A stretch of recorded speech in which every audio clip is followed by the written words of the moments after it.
идея такая вообще у нас возникла давно, то есть проблема как бы остро стоит, восстановление наших традиций, обычаев. То есть молодежь очень плохо знает наши традиции, обычаи. То есть именно с этой целью было организовано нынешнее мероприятие. И это будет серия мероприятий, которая у нас будет называться, то есть это вечера крымско-татарских традиций.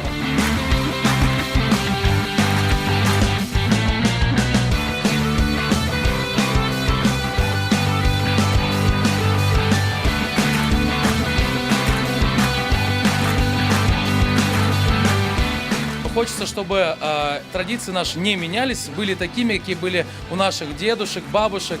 Поэтому мы хотим сегодня показать, как это происходит в данное время, в наше время, да, и сделать небольшие выводы и провести небольшой соцопрос с людьми, которые сегодня находятся в зале.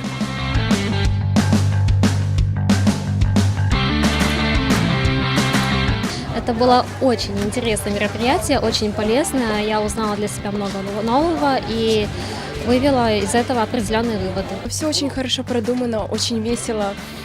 Показали на самом деле все наши традиции и в то же время какие-то ошибки, какие-то недостатки, которые нужно исправлять. Но я считаю, что мы начинаем правильно думать, мы начинаем следовать традициям наших предков, мы по-другому мыслим.